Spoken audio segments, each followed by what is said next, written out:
I filed a complaint against Avis because of what I felt was highway robbery, where they put us over a barrel when we got to an airport where all the cars were gone. And so we were charged almost triple what anyone else was paying because I was told by the agent of Avis that it was this way or the highway.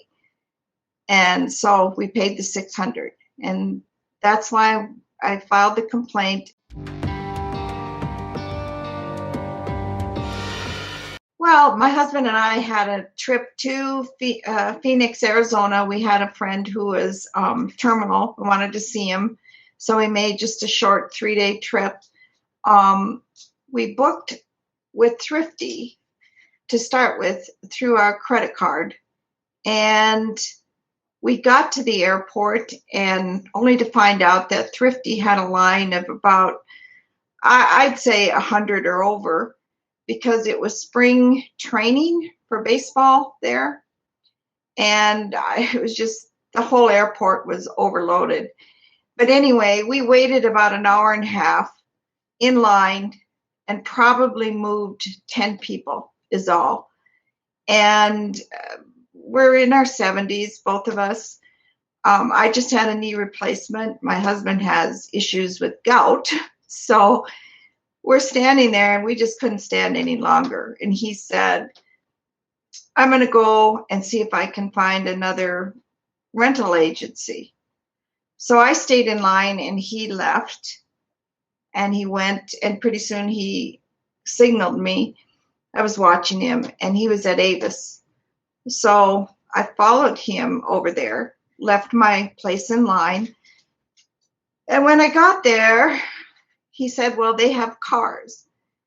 And because we had heard rumors all through the airport that the rental cars were running out because of so many people. And he said, well, Avis has cars. And I said, well, great. So how much is it going to be? And he said, $600 plus $100 deposit. I said, for 3 days? The Thrifty rented us for the same 3 days for $212.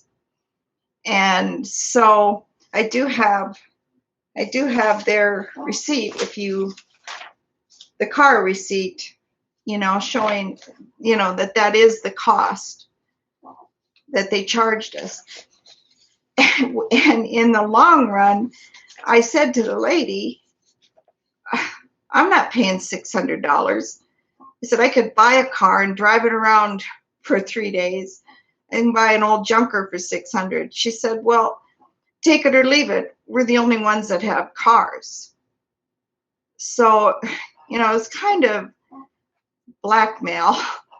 I mean, we either took the car or we didn't, because they were all running out. And we did have an appointment to see our friend. And so we were kind of forced to take it. It was either that or stand around the airport, which we couldn't do anymore. And so we did. We rented it. And the lady's attitude was pretty much, take it or leave it. And that's it. So we did pay the $600.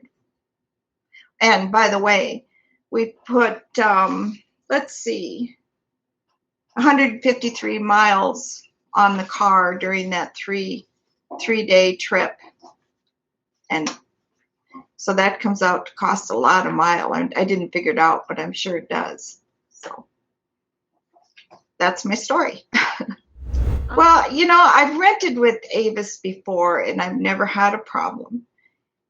Did not know if it was the particular person behind the desk or if it's Avis's policy to do highway robbery when you've got people over a barrel. And I'm sure other people will find themselves in that same position. And to me, being in marketing myself, I have felt like the best way to get more customers was to say, I know that there's not a lot of cars, so we're going to have to charge you a little more. And I could agree to that, but not highway robbery. I couldn't. or airway robbery, I'll call it. Airway robbery.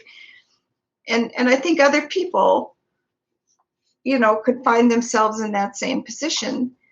And it's just not fair to the consumer. I thank you for having this website. I mean, I've never filed a complaint against, this is my very first complaint against any company, but it was so over the top that I felt there was, even if I don't get any satisfaction, the satisfaction is in the fact that I got to tell people and warn people.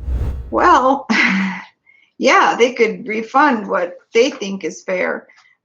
I mean, they could refund to us, but if they don't, it's their problem. And like they say, if you're unhappy, you're going to tell 10 to 20 people. If you're happy, you'll tell 4 or 5, so it's up to them, and we're pretty well connected here. And I've already told many people, and I've just booked another trip, and Avis was not even on my radar. I booked with another car rental. And that's how it happens. I mean, I know I'm just one person. Avis is a big company, but I still think they should care about, the reputation they're sending out there.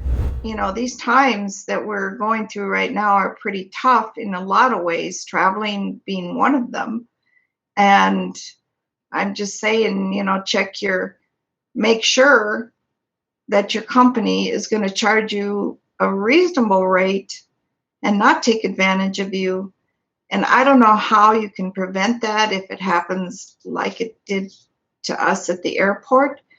But I heard that there's a way to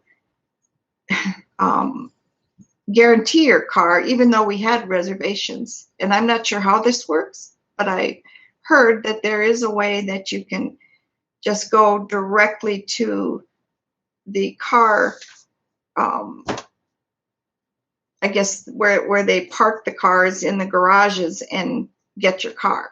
And so you don't have to stand in line. We tried that at Thrifty. They said, nope, go to the end of the line. So, I mean, I don't know. I say to find out an easy way, which we didn't do. We did not find out that there is a different way to pick up that car where you go immediately to the agency. So I guess if there's a way to do it, they should look into that.